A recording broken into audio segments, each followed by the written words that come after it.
Hey there, and welcome to the Neurodiversity Podcast. I'm Emily Kircher-Morris.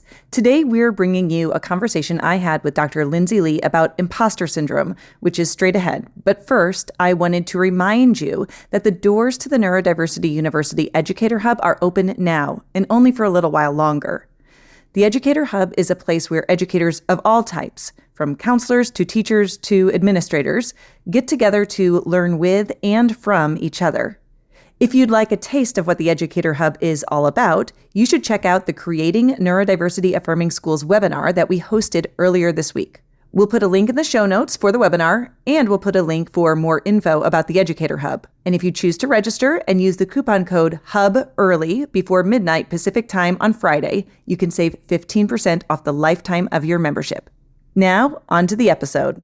And you feel like, how did I get here? What did I do? I fooled them.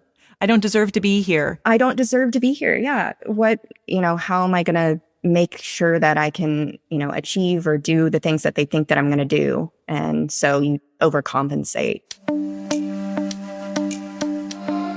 Feeling like a faker or like you're pulling the wool over everyone's eyes can be common among neurodivergent people.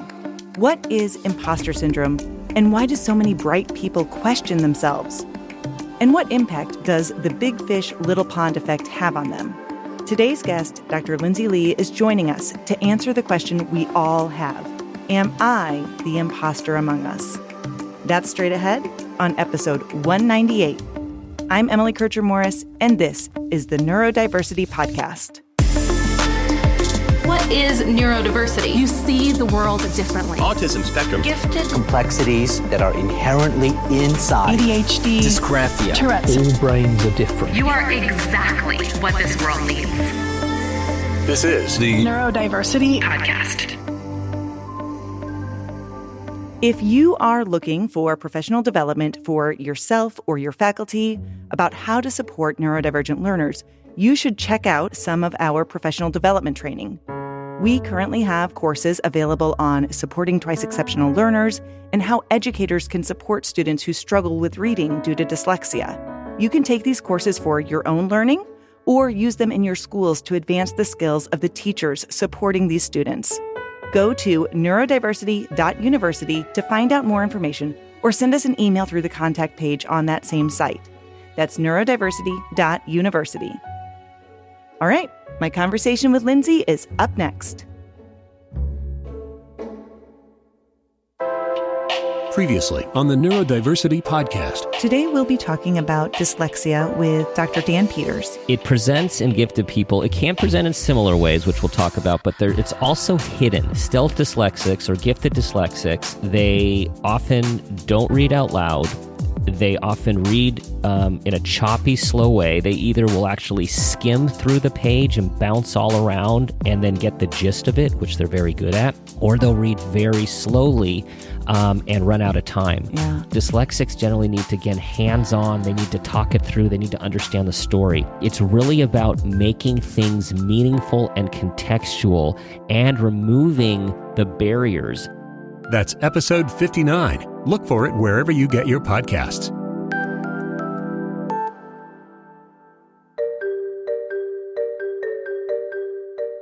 Lindsay Lee published a study recently about imposter phenomenon. It's something commonly found in neurodivergent populations and people in general, and I think it's safe to say that we've all experienced it at some point in our lives. Lindsay, thank you for taking the time. I'm excited to get to talk to you. I'm curious. I'm assuming that your interest in imposter syndrome began before the craziness about Among Us. Yes. So tell us a little bit about what got you interested in this and where some of your focus came from. It was kind of a internal struggle that I faced in graduate school, honestly. Talking with Dr. Ann Wren was really what drove it. She was really interested in self-beliefs. And that was actually what her dissertation was on, was understanding like the big fish, little pond effect and understanding like what we do about ourselves and what contributes to that. And I was getting really interested in perfectionism, and being overly critical of myself was contributing to more perfectionistic beliefs for myself. But she was like, have you ever heard of the imposter phenomenon? And kind of drove me to want to seek more information about, okay, what is the imposter phenomenon and how is it happening in graduate school to so many of my friends, including myself? I think that that's a common experience for a lot of people, which I think we'll talk about as we go through. Why don't we start, though, what is imposter syndrome for our audience who maybe isn't familiar or maybe kind of knows just a little bit but hasn't really thought a lot about it? The imposter phenomenon, or sometimes it's called imposter syndrome. So you feel this sense of falseness or phoniness, or like you're inauthentic, like you're fake. I'm false. I'm not supposed to be doing this, despite evidence of success or competence. It's difficulty internalizing the success that you've achieved and feeling like you weren't worthy. I think a lot of times people who things come easily to can get caught in that trap because it feels unearned. Yeah. I mean, all people experience imposter feelings. It's not just highly able or gifted students, which is also an area I'm interested in. But once you achieve success, you're like, okay, well, how did I do that? And people want to ask you, like, how did you achieve that at such an early age? Or how did you, come up with this or that? And you're like, I don't know. A term that I originally heard, I think in one of Jim Webb's books, A Parent's Guide to Gifted Children, he talked about goal vaulting, which was basically like, as people, especially high ability individuals, start to reach a goal, as soon as they get close to the goal, they kind of raise the bar, and so it's kind of this consistent thing, but you forget about all of those little gradual steps that you've taken to get to that point. And so therefore, other people from the outside can see how far you have come or what you have achieved. But internally, it feels minimal. That coincides with what is found in the literature about motivation and like attributing your success to different things, and also setting that goalpost, that what you're saying, like you're, well, if I got here, well, now I need to get here to be successful. And are you setting those high expectations because you are setting them for yourself, or is it some external force that you feel like is setting those expectations? And that's what I was interested in. Yeah.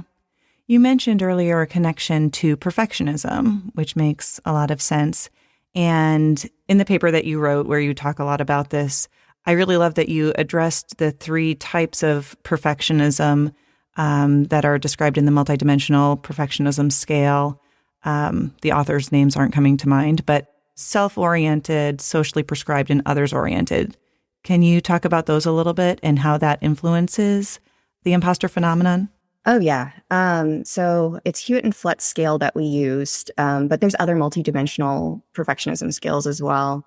But within their scale, self-oriented perfectionism is where you set high standards for yourself. So that's self-driven perfectionism. Whereas socially oriented perfectionism is that you feel that other people have high expectations for you. And then other-oriented perfectionism is where you place high expectations on other people. And we were concerned with self-oriented perfectionism and socially prescribed, mainly because the literature suggests that other-oriented perfectionism, you're placing standards on other people. If you're thinking about your own self-perceptions, might be difficult to parse out in a model. So we excluded that part, but the others were interesting to look at. Perfectionism, I think, is just really misunderstood in general. And so to kind of look at it from those different angles is important. Analyzing, like, are these expectations that I have for myself, or are they expectations that I'm internalizing, or are they expectations that I'm putting on myself, but I feel like other people are like putting on me, which is a whole different thing, which is not related. But I feel like there's a lot of, I don't know, depending on a person's level of awareness, and that perfectionism can be kind of in a range of healthy-ish to really unhealthy. Yeah, the adaptive versus maladaptive perfectionism. There's been studies about how perfectionism can be adaptive, especially if it's self-oriented. That's the most healthy version of perfectionism, versus socially prescribed and other-oriented are more focused on other people and how their expectations, which is more maladaptive, which I was interested in. Okay, if you're having these maladaptive tendencies, how is that contributing to your imposter beliefs? Yeah. What did you end up finding? I mean, which types of perfectionism ended up being more closely associated with feelings of being an imposter, of, having unearned accolades? So socially prescribed perfectionism had the strongest relationship with imposter feelings. I feel like that makes sense. If you think that other people think you should be achieving at some high level and you aren't, or you haven't in a little while, you might feel like a fraud. And then we also found that honors college participation also contributed. Sometimes I find myself in counseling sessions with my clients and referring back to the phrase, feelings aren't facts. Like, just because you feel that way doesn't mean that it's necessarily based in truth or reality. And we have to really examine those things. Absolutely. The cognitive behavioral therapy is shown to be really effective. I don't know if that's the type you're talking about, but let's rationalize these beliefs and look at all these positives that you have achieved. Right. Just because you're having these negative feelings doesn't mean that it's factual. The study that you did was based on honors college students. And one of the things that you discuss, and you mentioned it earlier, is that big fish, little pond effect and how that influences things. And I think that's really definitely a major factor for individuals who are used to succeeding. And then all of a sudden, they're at the top of their game when they're in high school, or, I mean, you could extrapolate this, of course, into adulthood. You're in a certain job, you're in a position, you get a promotion, or you go to a different place, or, whatever the situation might be. And all of a sudden you're in a different field of competition. Oh, yeah. And you feel like, how did I get here? What did I do? I fooled them.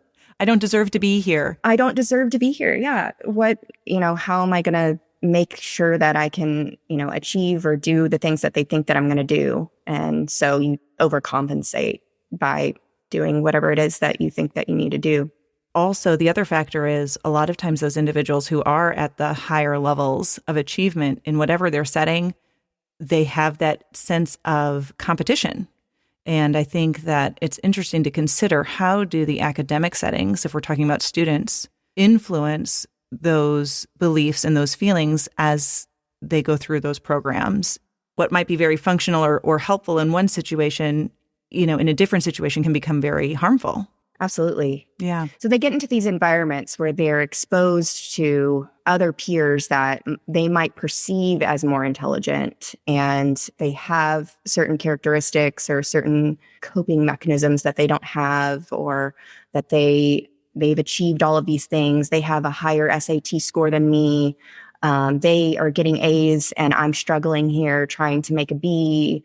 Because I have to maintain some GPA requirement for my honors program, and it can affect their academic self-concept. Yeah. It's these psychological obstacles that I've been really interested in. Okay, how can we help students give them the strength, the psychological strength to persevere and persist through these challenges? Have that resilience to get through those things. We talked just a little bit about kind of motivation, and how that really influences all of this.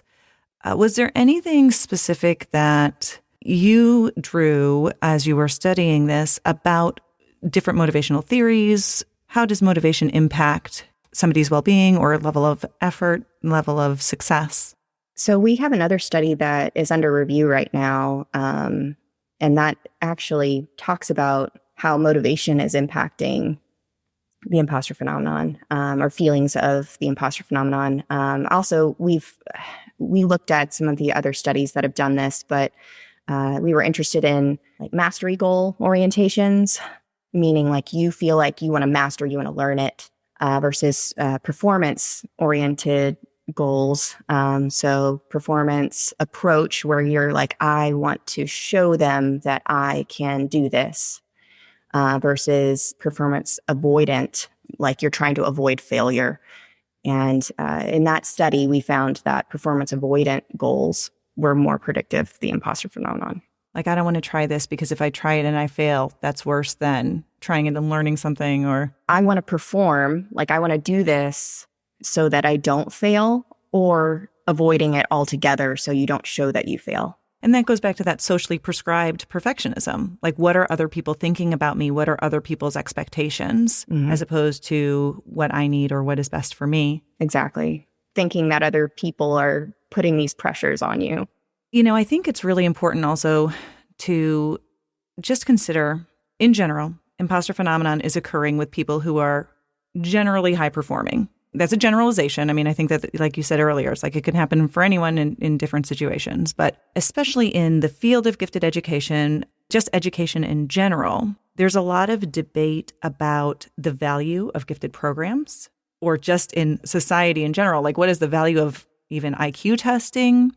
You know, what is internal, like innate, and what is like nature versus nurture? Yeah. I mean, that's very big picture stuff. But do you have any thoughts or reflections about how those pieces integrate and influence individuals who deal with imposter phenomenon? Oh, dang. These are the hard questions.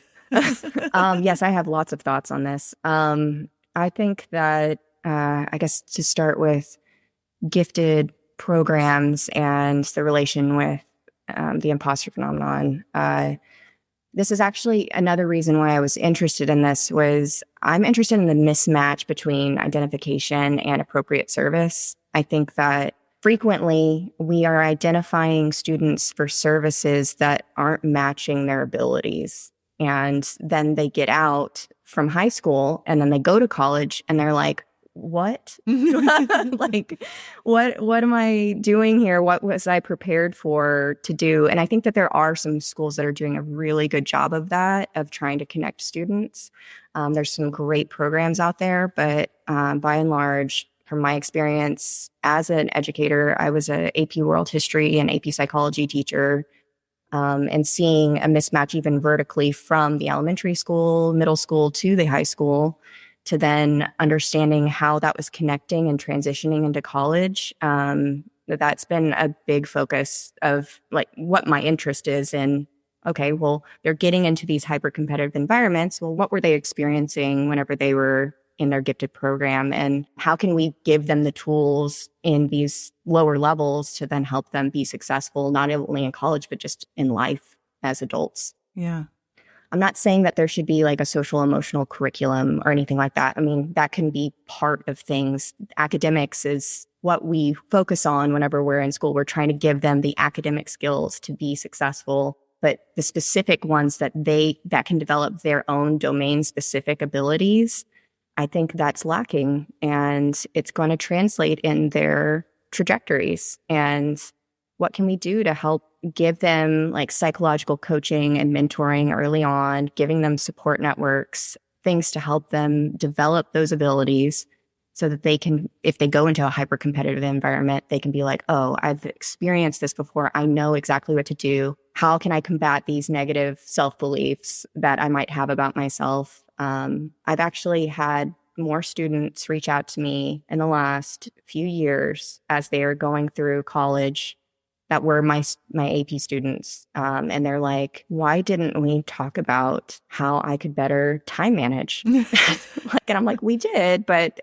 or like, why didn't we cover, XYZ, or why didn't my other classes talk to me about this whenever I'm learning about like neuroscience, at UT?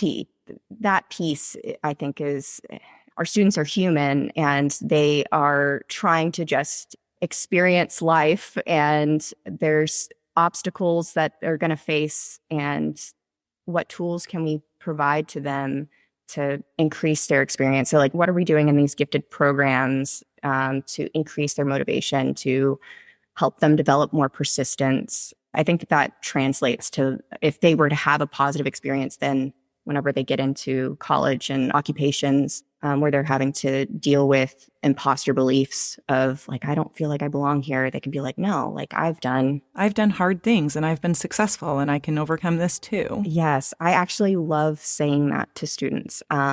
Say I can do hard things. Yeah. And I say that to myself too.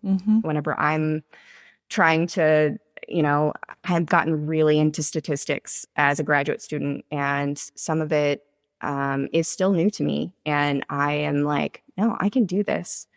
Doesn't matter, the experience that I didn't have in high school or even in my undergrad. I can learn this and I can do this. And having models and mentors who also have that mentality can be very empowering to others. I have a whole tangent that I could go down with that, and I think I'm going to avoid it. But the only thing I'll say is just, isn't it interesting now? Because I can relate to that. And I think, and you mentioned statistics, and I feel like just because I can relate to that, like I didn't take a lot of high-level math classes when I was in high school or school because I wasn't good at it.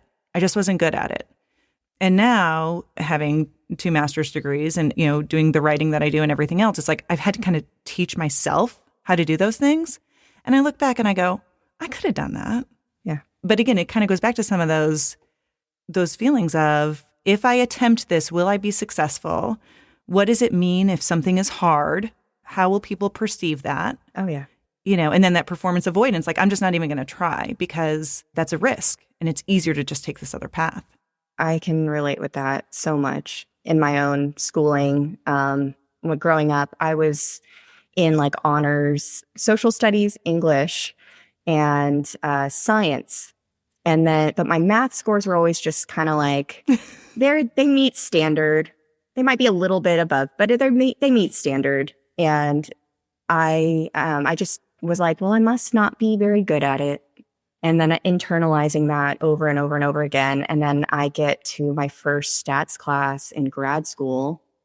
And I'm like, oh, I'm actually pretty good at this. This makes sense. And I think that like building confidence in something and having, like, I had such a phenomenal stats teacher, and I've had quite a few that were just great in my program.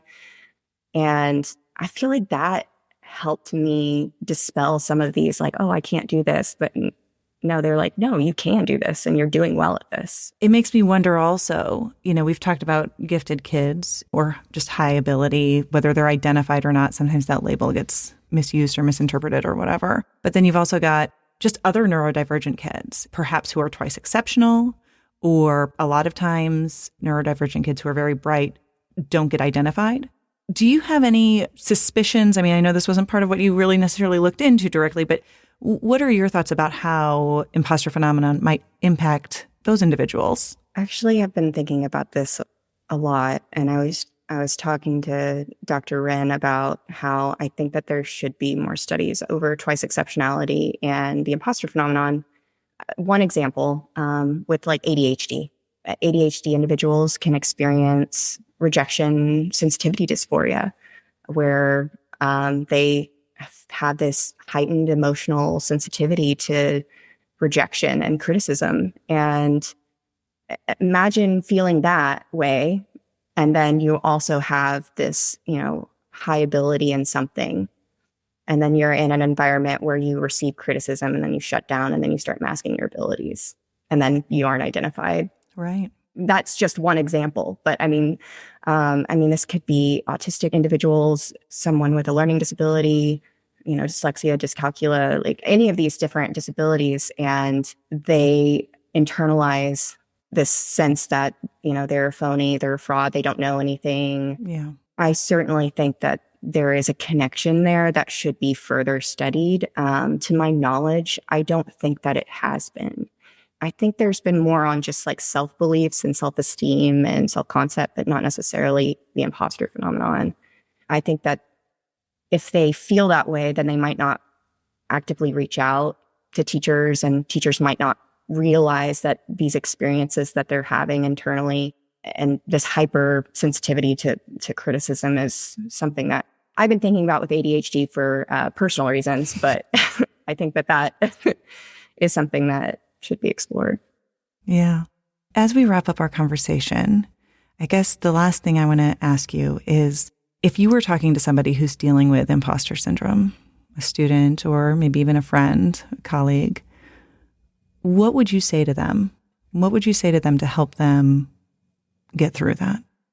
First off, I would tell them you're not alone, and try to help normalize the experience for them, and let them tell me, what it is what they're thinking, and then, trying to explain to them that there's other people who feel this way and we need to support one another. Yeah. We found that support networks and systems are really important to dispelling these negative self-beliefs, and have them join in a support system of other individuals that feel that way. We do that with graduate students in the Research and Evaluation Network. I'm the co-chair for that for NAGC, and there's so many of us that feel that those imposter feelings, and just needing a network of people that can boost them. Find a mentor also that you can talk to would be another suggestion that I would make. But the big part is just normalizing the experience and finding a group of people that you can talk to. Lindsay, thank you so much for your time today talking to us about this. Thank you for having me. Neurodivergent folks may have a lot of experiences that have fostered feelings of inadequacy. Being a square peg person that doesn't fit into a round hole world provides a lot of opportunities for questioning oneself. What did you learn about yourself when you were growing up? Did you trust yourself to be successful? What are our neurodivergent kids learning about themselves at home and in the classroom? A healthy dose of humility never hurt anyone, but too much self-doubt can definitely undermine both outward performance and inward feelings of self-efficacy. I've been reflecting lately on the benefit of using self-compassion as a vital tool for self-care. And I think people dealing with feelings of being an imposter, not good enough, can benefit from practicing more self-compassion. We can teach our neurodiverse youth how to give the same compassion to themselves that they naturally provide to others. And we can also practice it ourselves. I'm Emily Kircher-Morris. I'll see you next time on the Neurodiversity Podcast.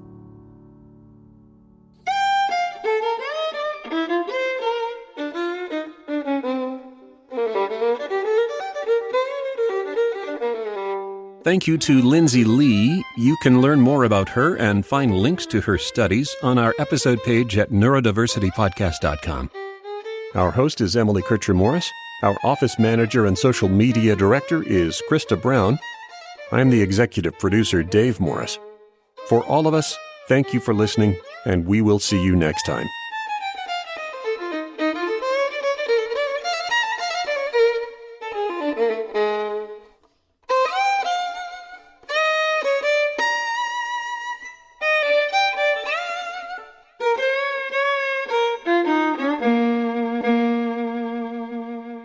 This is a service of the Neurodiversity Alliance.